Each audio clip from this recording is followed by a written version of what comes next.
안녕하세요. 크리스탈입니다. 이번에는 영국의 소설가이자 시인인 토머스 하디의 테스로 함께 하시겠습니다. 구독, 좋아요, 알림 설정 부탁드립니다.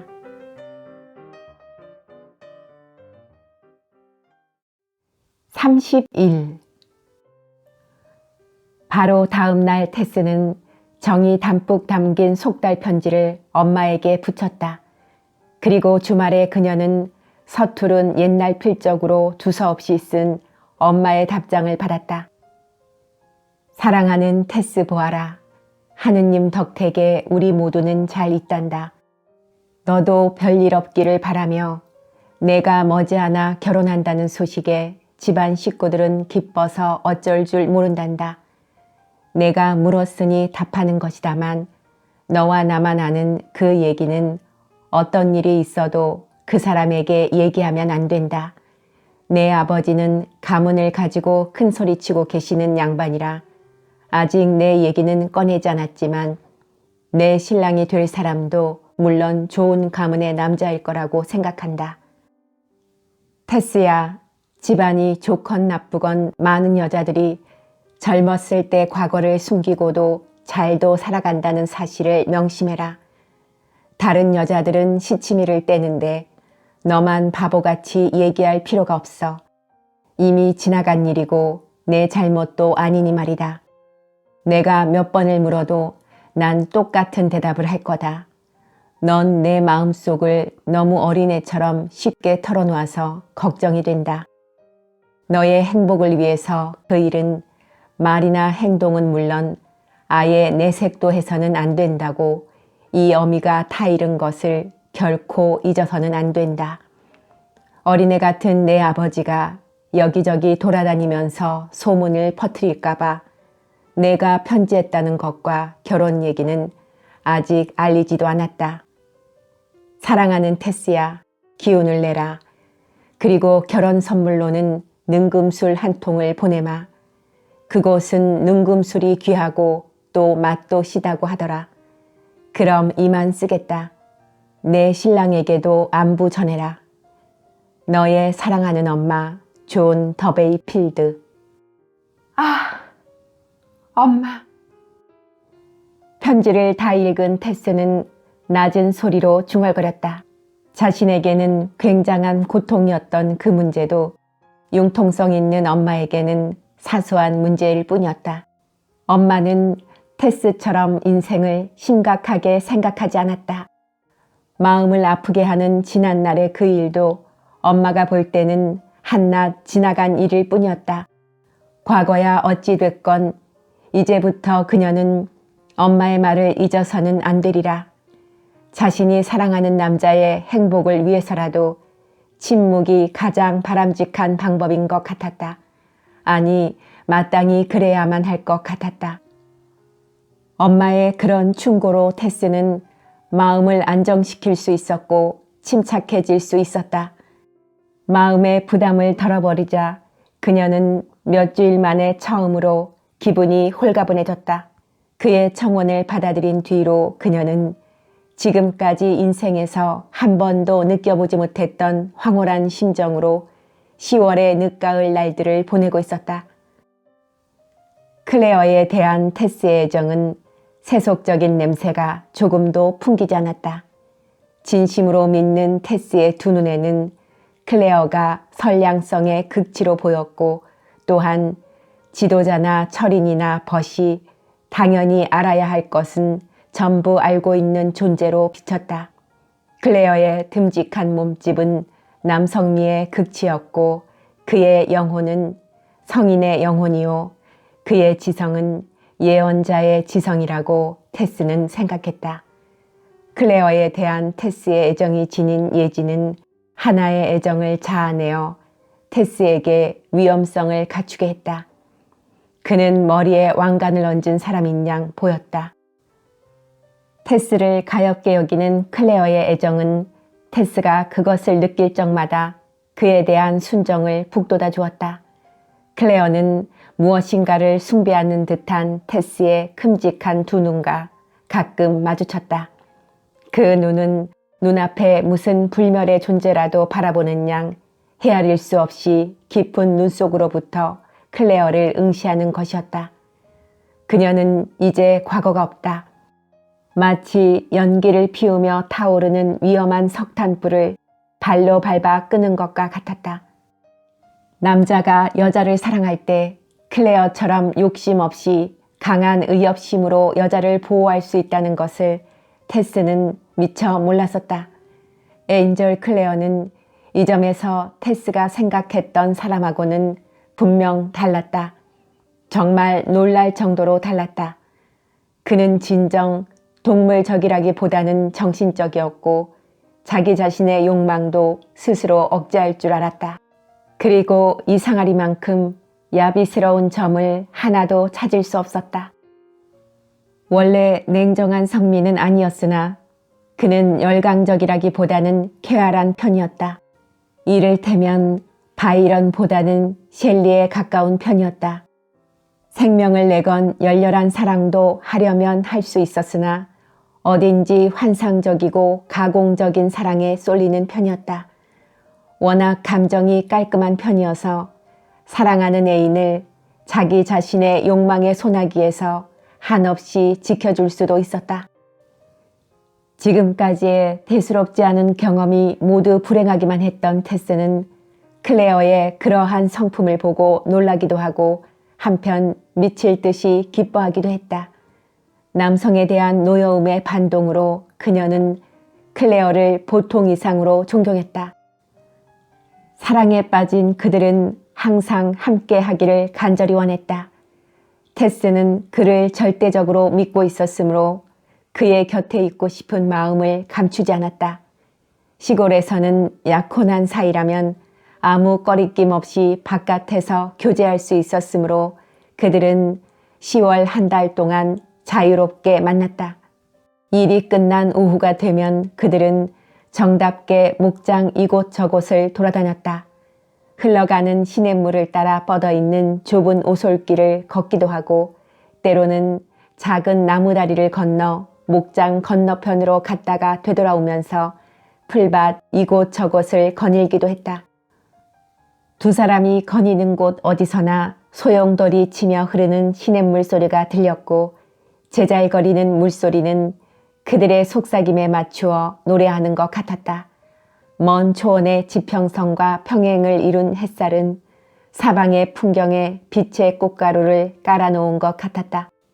햇살 아래의 나무와 산울타리 그늘에는 파르스름한 안개가 끼곤 했다.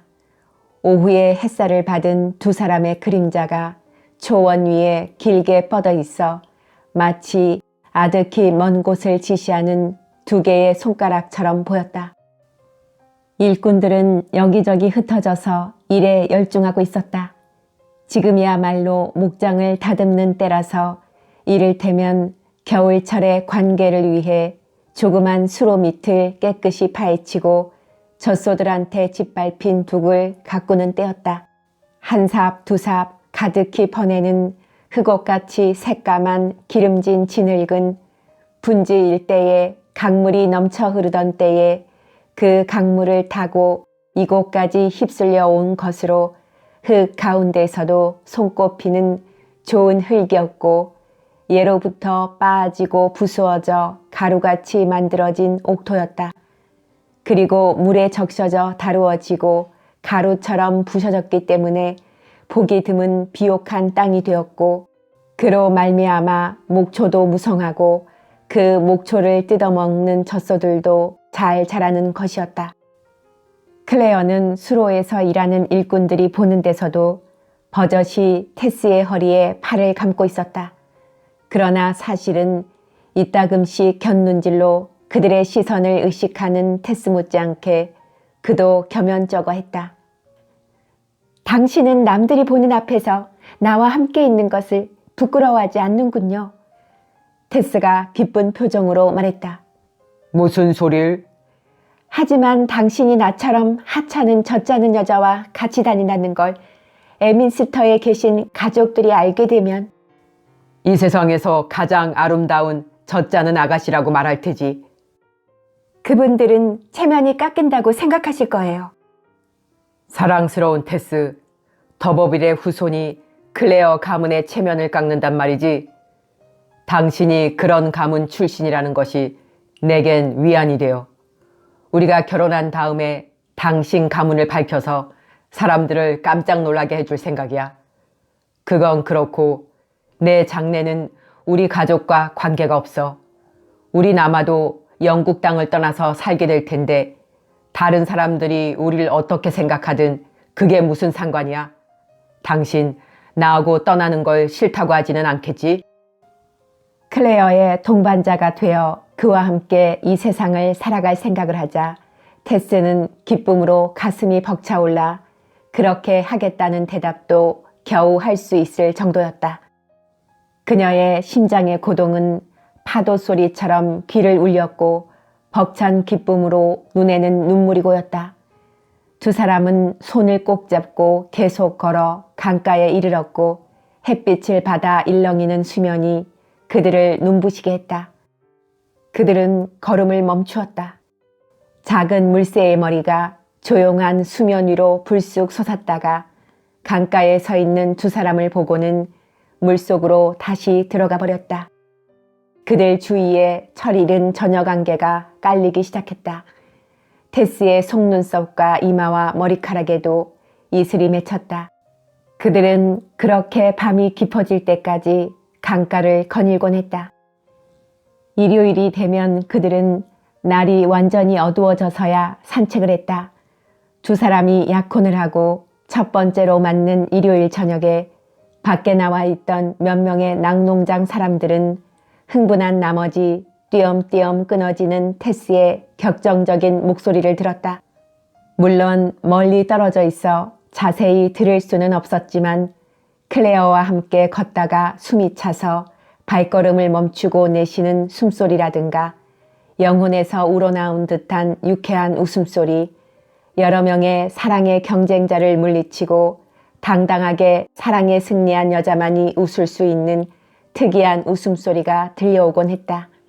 새가 땅에 내려앉았을 때의 파닥거림처럼 들뜬 그녀의 발걸음 소리도 들려오곤 했다. 클레어에 대한 사랑은 이제 테스의 호흡이요 생명이나 마찬가지였다. 그 사랑의 빛은 그녀를 둘러싼 과거에 기억하고 싶지 않은 그 모든 것을 잊게 하고 행복을 가져다 주었다. 그러나 그녀에게는 정신적인 망각과 지적인 기억이 공존하고 있어 그녀가 사랑의 빗속을 걷고 있을 때도 가끔씩 어둠의 그림자는 사라질 줄 몰랐다. 그 그림자는 어느 때는 멀리 사라지는 듯 하다가도 어느 때는 아주 가까이 다가오곤 했다. 어느 날 저녁 다른 사람들이 모두 밖으로 나갔기 때문에 테스와 클레어 두 사람만이 집에 남게 되었다. 서로 이야기를 나누다가 테스가 생각에 잠긴 눈초리로 그를 보았을 때 그 또한 사랑이 담뿍 어린 시선으로 그녀를 보고 있었다. 난 자격이 없어요. 당신에게 어울리지 않는다고요. 호의에 찬 클레어의 눈길과 마주치자 테스는 갑자기 낮은 의자에서 벌떡 일어나며 외쳤다. 그녀가 보다 큰 이유로 이처럼 흥분한다고 생각한 클레어는 타이르듯 말했다.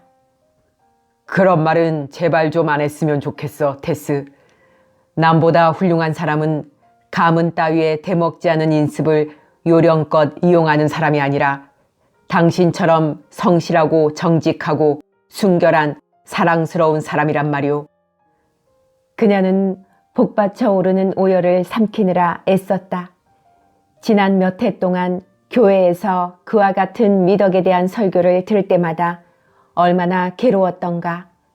그런데 지금 클레어가 그와 같은 말을 한다는 것은 참으로 우스운 일이었다.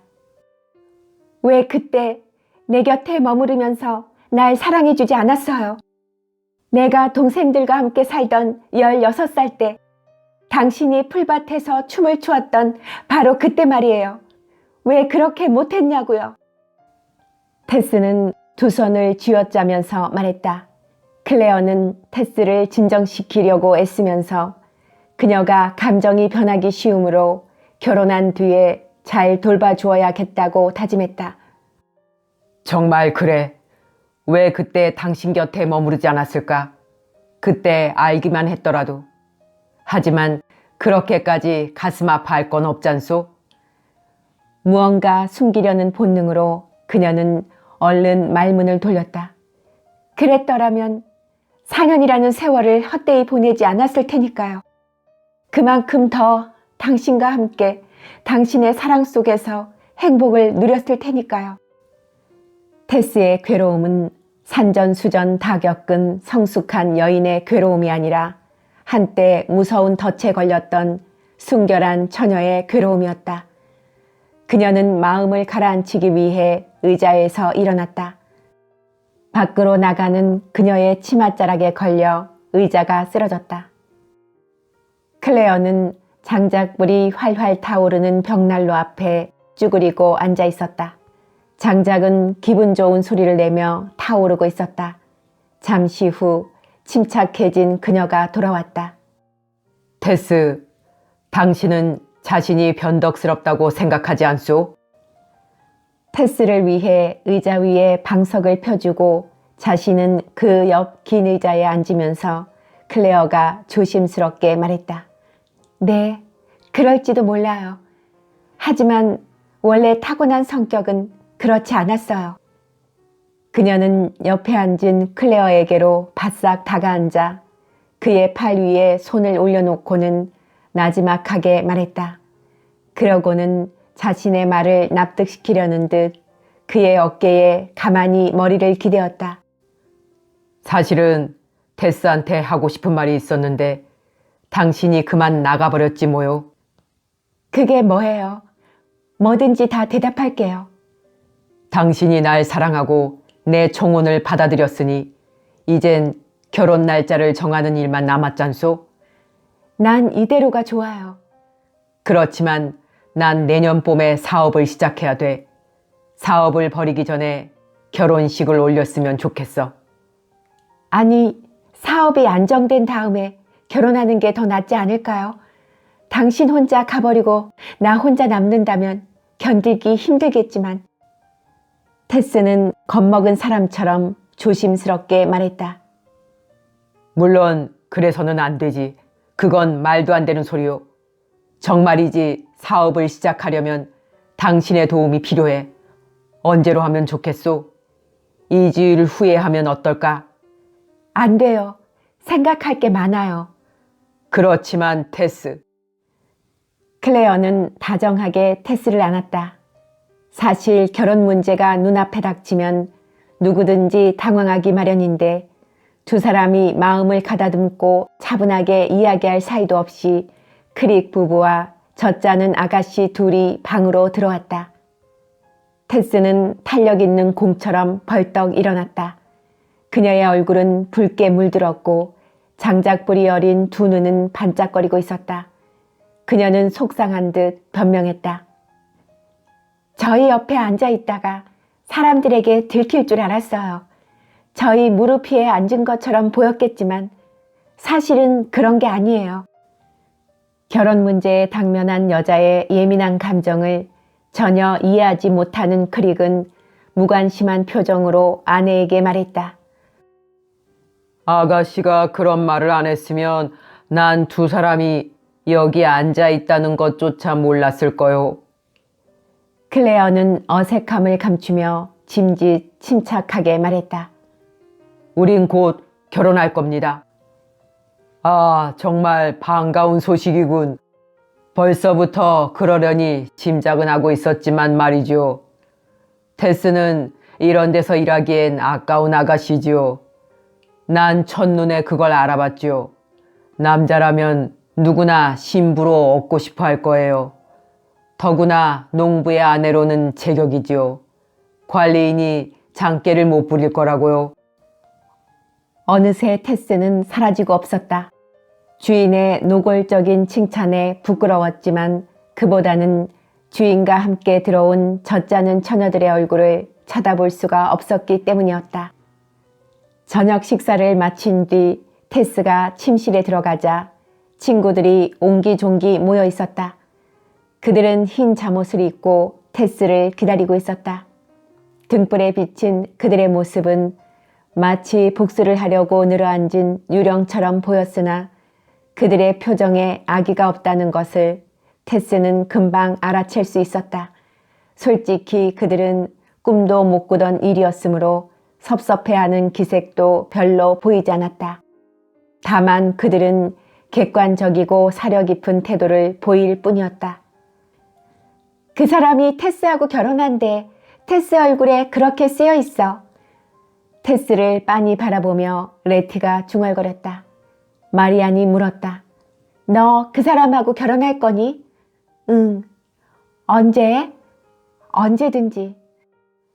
그들은 그녀가 대답을 피하려고 건성으로 하는 말로 생각했다. 그래, 그 사람과 결혼한단 말이지. 그 신사하고. 이지 휴에트가 느껴렸다.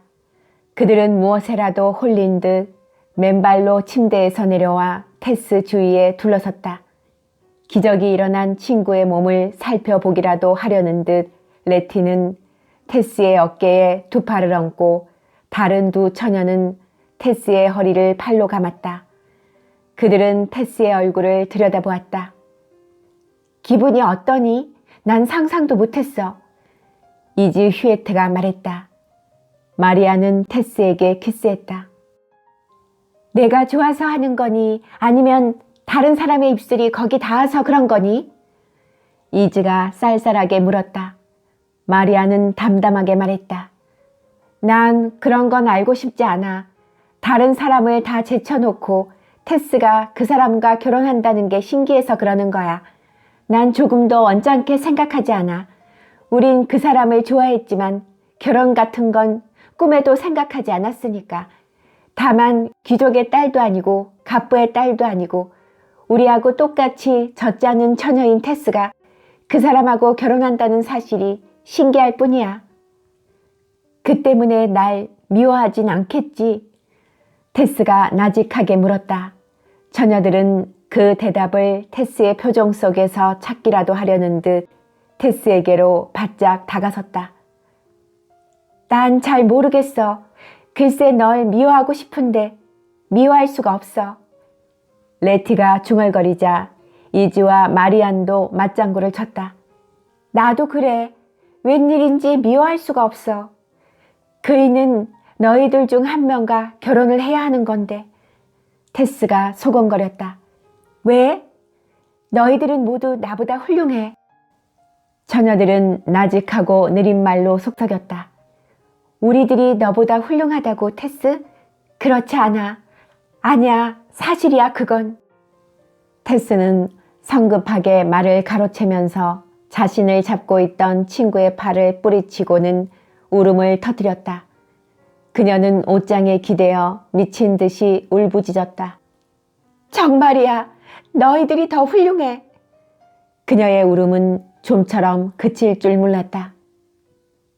그이는 너희들 가운데 한 명을 아내로 택해야 했어.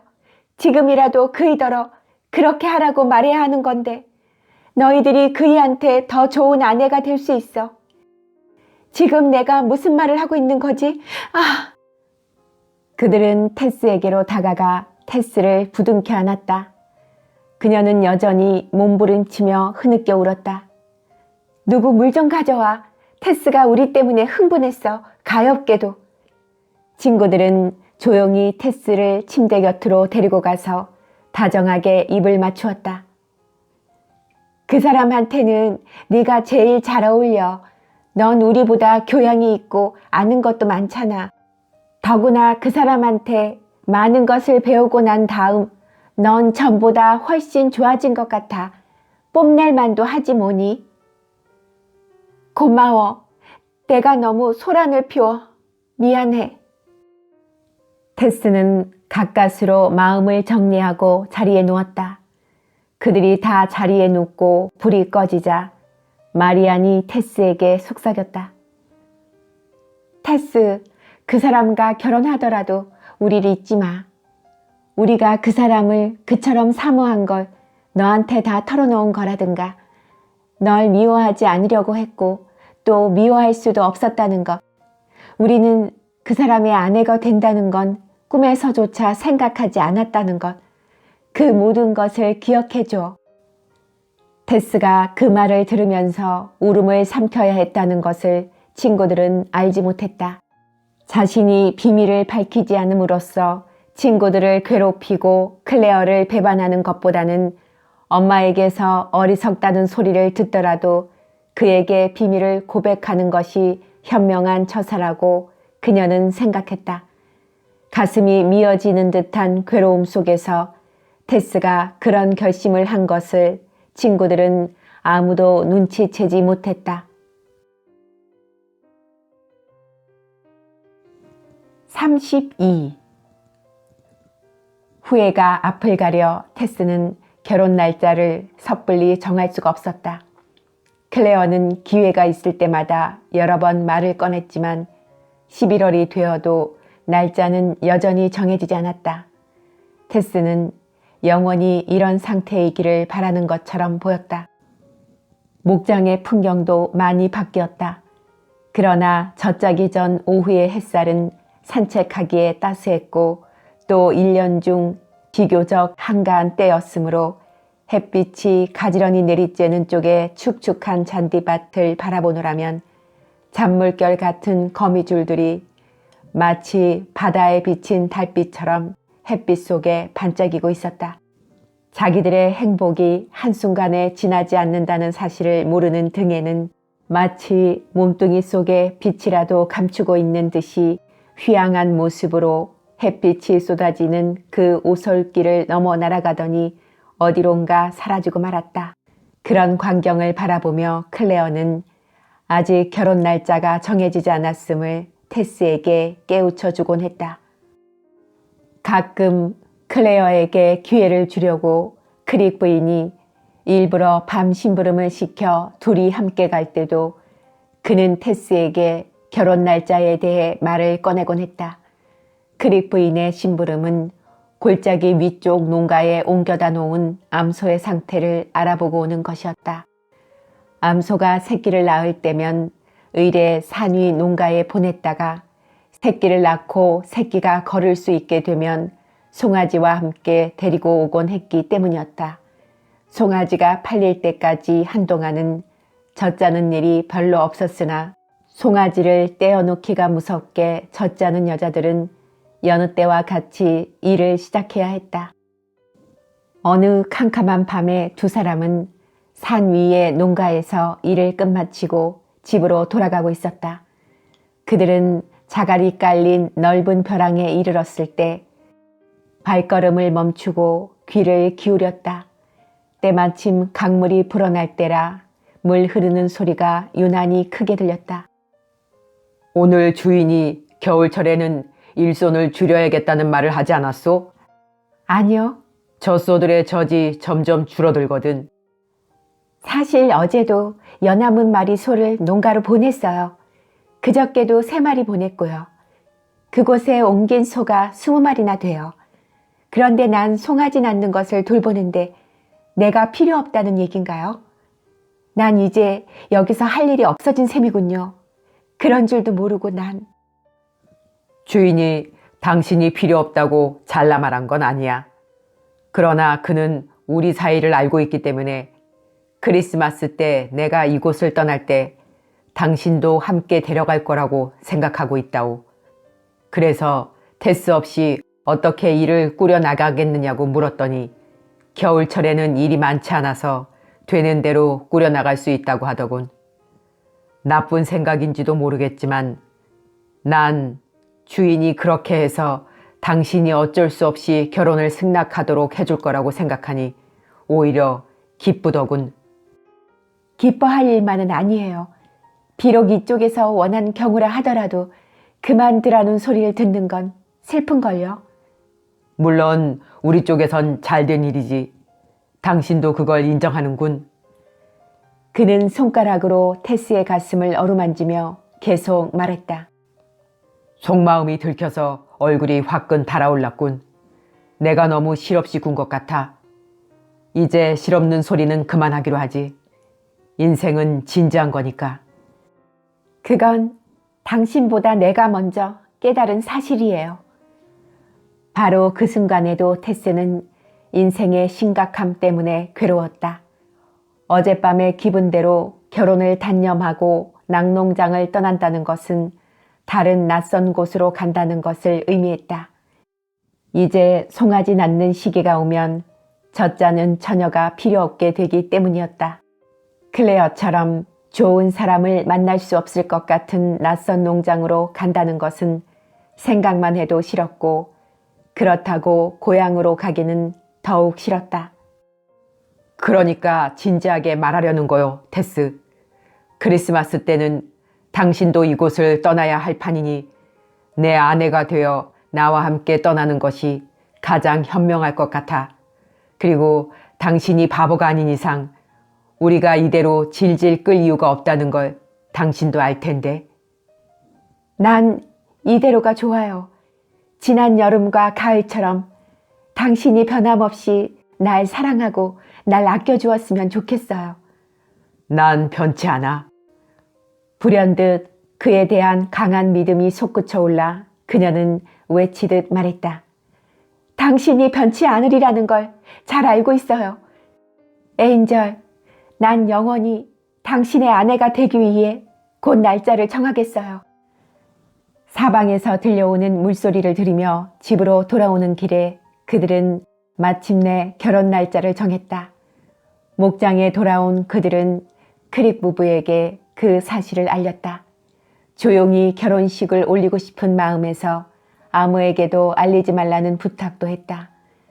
크릭은 곧 보내려고 생각하고 있던 테스가 막상 떠난다고 하니까 뒷일이 걱정되는지 근심스러운 표정을 지었고, 크릭 부인은 오랫동안 끌어왔던 일이 해결된 것을 축하하면서 테스에 대한 칭찬을 입에 침이 마르도록 늘어놓았다.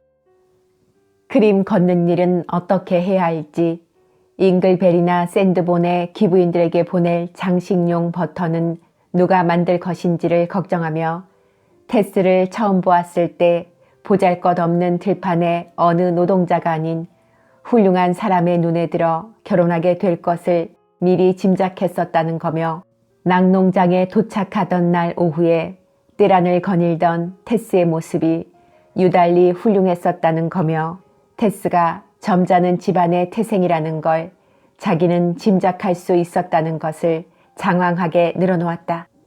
사실 크릭 부인은 그날 테스가 가까이 다가오는 것을 보고 매우 예쁘다고 생각했던 것만은 사실이나, 남달리 훌륭해 보였다는 것은 일이 이렇게 되고 나니까 마구 상상력을 뻗친 결과였음이 뻔했다.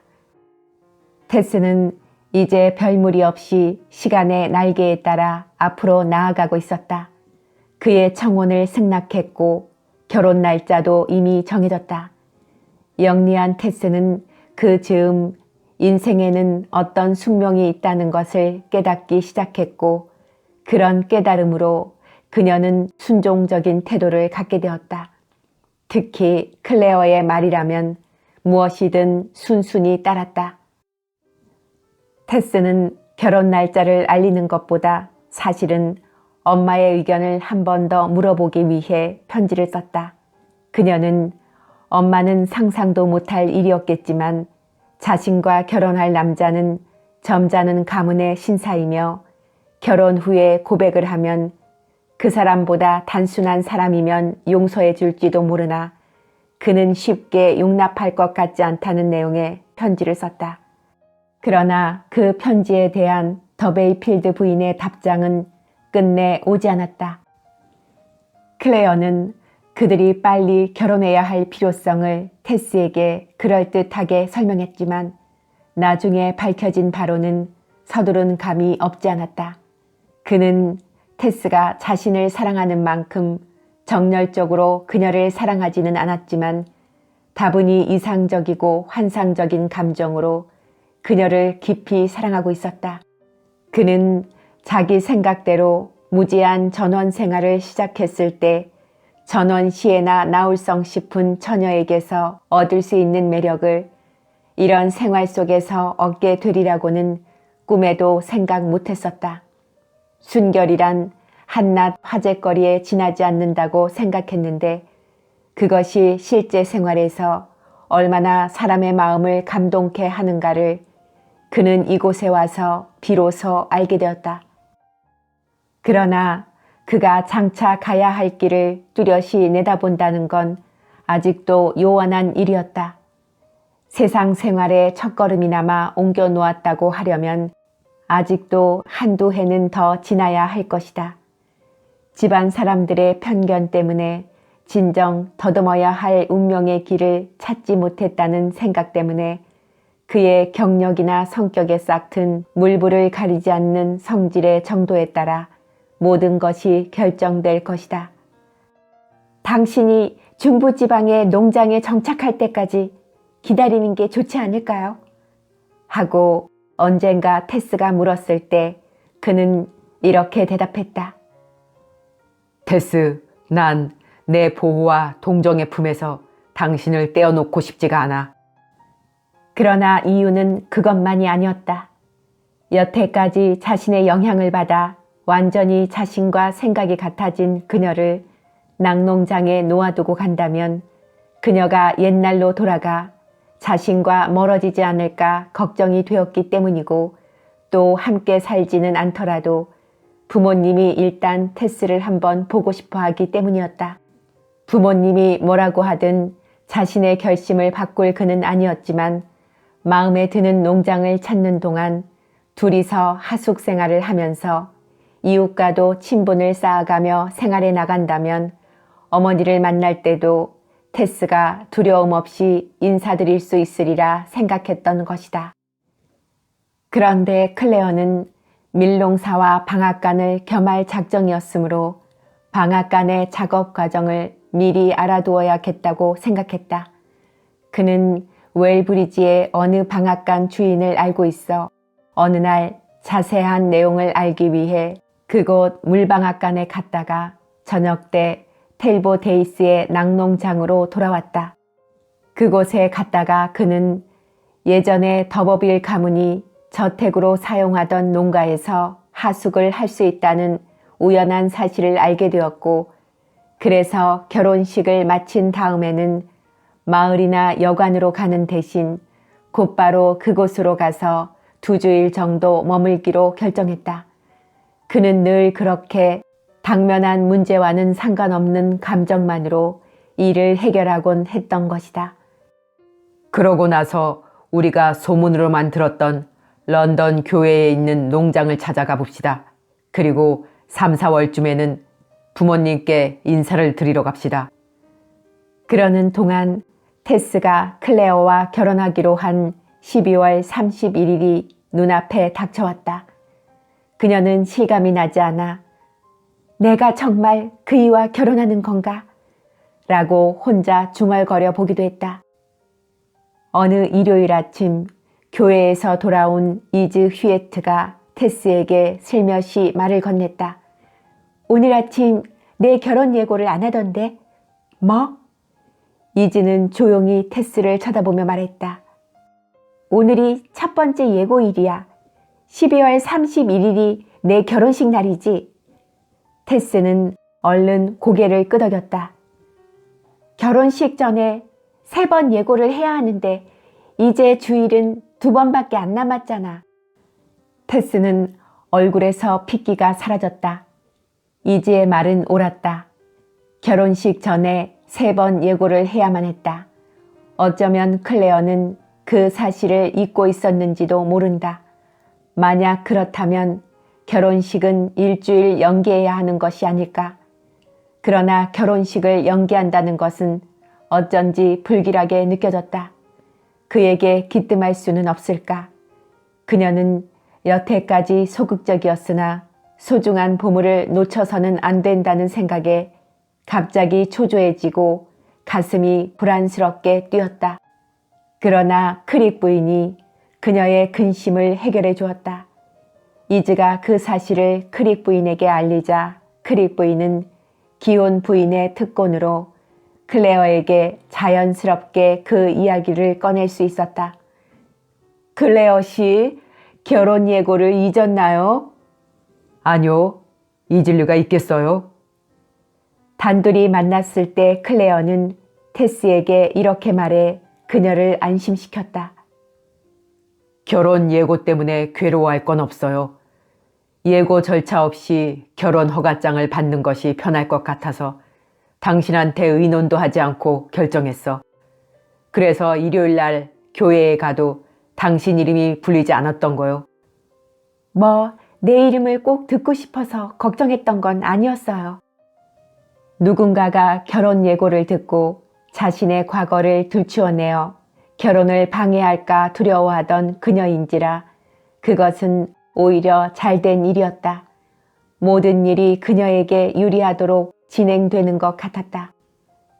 그래도 난 아직 안심할 수가 없어. 어느 날 갑자기 불행이 닥쳐 이 모든 행복을 앗아갈 것만 같은 생각이 들어. 하느님이 하시는 일은 늘 그렇거든. 차라리 남들처럼 결혼 예고를 할 걸 그랬나 봐. 그녀의 그런 염려와는 달리 매사는 순조롭게 진행되었다. 며칠 뒤 테스가 결혼식 예복으로 자신이 갖고 있는 옷 중에서 가장 좋은 흰 옷을 입을지 아니면 새 옷을 사야 할지 몰라 갈피를 못 잡고 있을 때 몇 개의 큰 꾸러미가 배달되어 왔다. 클레어의 배려로 배달되어 온 그 꾸러미 속에는 그들의 간소한 결혼식에 사용될 물건들, 결혼 예복과 모자, 구두 등 모든 것이 들어있었다. 소포가 배달된 조금 뒤에 집으로 돌아온 클레어는 2층에서 테스가 짐을 끄르는 소리를 들었다. 잠시 후 눈물이 글썽해져 계단을 내려온 테스는 클레어의 어깨에 얼굴을 파묻으며 속삭였다. 어쩜 그렇게도 자상하세요. 장갑과 손수건까지 다 마련해 주시고 당신은 정말 착하고 다정한 분이에요. 아니야, 런던의 양복점에 주문했을 뿐인걸 뭐. 그녀가 너무 고마워하자 쑥스러워진 그는 그녀에게 2층으로 올라가 옷을 입어보고 안 맞으면 마을의 재봉사에게 부탁해서 고쳐 입으라고 말했다. 테스는 2층으로 올라가 옷을 입어보았다. 비단 옷을 입은 거울 속에 자신의 모습을 물끄러미 들여다보던 그녀는 엄마가 즐겨 부르던 신비로운 의상에 대한 노래를 기억해냈다. 한 번 실수한 여자에게는 영원히 어울리지 않는 신비한 옷. 그 노래는 테스가 어렸을 때 엄마가 곡조에 맞추어 요람을 흔들어대며 부르던 노래였다. 만일 옛날 기니비어 왕비의 옷이 왕비의 비밀을 밝혔듯이 지금 테스가 걸친 이 옷의 빛깔이 변해서 테스의 과거를 드러낸다면 그것은 또한 그녀가 낙농장에 온 이후에 불현듯 생각이 난 노래이기도 했다.